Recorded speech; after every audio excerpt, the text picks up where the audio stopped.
Okay, now a recent development in the publishing industry has been legacy publishers, the names we all know, selling print-on-demand copies of books through Amazon that have been printed at Amazon's facilities, which they have all over the world now. And a lot of people aren't very happy about this and regard the print-on-demand copies as being of inferior quality. So today I'm going to compare a print-on-demand book from Amazon with a book that's been printed elsewhere.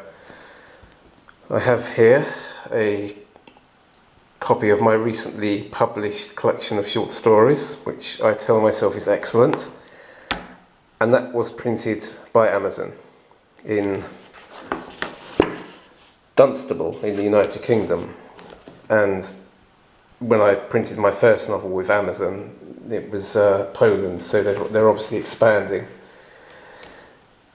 This copy, a Penguin Modern Classic copy of Tropic of Cancer by Henry Miller,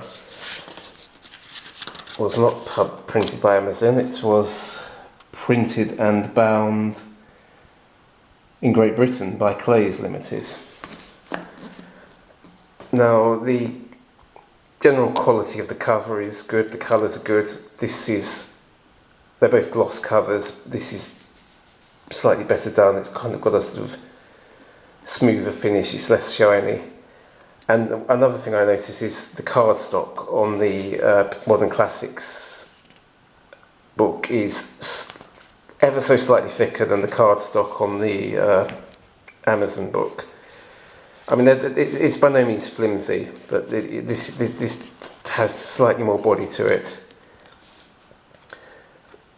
Secondly, the pages. Now, when I published, you probably can't see it in this light, but the paper stock here is cream coloured. You can have white if you want.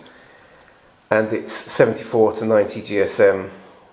If you want to print a book with colour photos in it, you can up it to 88 to 105 GSM. And they're sturdy pages. They're not flimsy by any means. You'd have to give them a good yank to tear them. Now, in the Modern Classics, I think the paper is slightly thinner. But we're not comparing like with like. This is it's off-white again, as with my book, but it's more tactile. You can feel the fibres, but it does feel a bit flimsier. But again, you're not going to tear it unless you really pull on it. So. Oh, and the other thing is the binding. The binding on both books is good. They're going to stand up to some punishment, and they both have this sort of indentation along the just a few millimetres in from the spine where the cover can bend and the pages can bend with it. So a mixed bag, really. I mean, I can understand why if you buy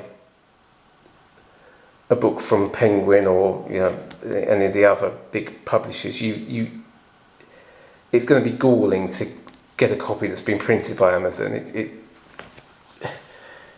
It's hard to explain why exactly, but it just doesn't feel right. But this is good quality. I mean, when I published my first novel with Amazon, one of the things I thought was if the quality isn't good, I'm not going to sell it.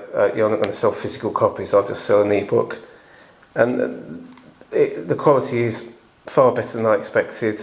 I mean, I have heard some horror stories, but considering the volume of books Amazon are probably printing, that's not surprising.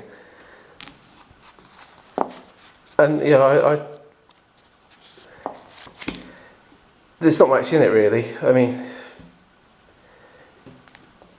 you'll certainly buy lower quality paperbacks printed elsewhere, and higher quality ones too. So it's a bit of a myth that Amazon paperbacks are low quality, but I understand why people are reluctant to buy something that's been printed by Amazon. But having said that, you should buy this because, as I say, it is excellent.